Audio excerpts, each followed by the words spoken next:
On a cold January evening in 1972, Nancy Anderson, a 19-year-old from Colorado, was settling into her small apartment in Waikiki, Hawaii.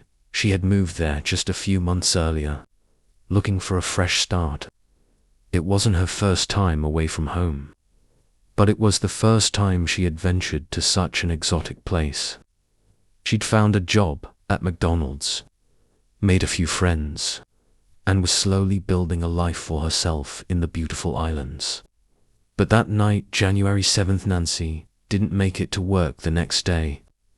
It was clear that something horrible had happened. Nancy had been stabbed 63 times. The brutality of the attack left the police with few answers, and the case quickly went cold. There were no witnesses, no signs of forced entry, and no obvious motive. The investigation stalled. Detectives combed through Nancy's life, questioning everyone she had met in Hawaii, but they came up empty over the years. The case became just another unsolved mystery for her family. The pain of not knowing who had taken Nancy's life was a constant ache. But in 2019, after nearly 50 years, a breakthrough came from an unexpected source. Jack Anderson, Nancy's brother, refused to let the case be forgotten. He reached out to forensic genealogist Cease Moore, who had built a reputation for solving cold cases, using DNA evidence and genetic family connections. Moore took the case and began working with the DNA that had been collected from the crime, seen all those years ago.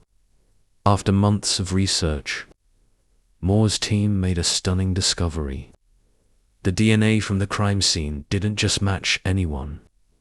It connected to Tudor, a man who had lived in the same apartment building as Nancy at the time of her murder, nearly 5 decades after Nancy's murder, was something they could hold on to. For Jack and Nancy's family, the pain never truly went away. They finally knew who had taken Nancy's life when her roommate arrived at their shared apartment later that morning. Police arrested Kirila in Reno, Nevada, but before he could stand trial, he died in custody in 2023.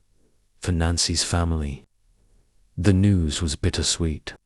Though they never got to see Kirila face justice in a courtroom, his identification provided them with the closure they had longed for. He was a former attorney, a man with a checkered past. In 2021, but knowing that they had finally uncovered the truth, she found the door ajar and Nancy's lifeless body on the floor.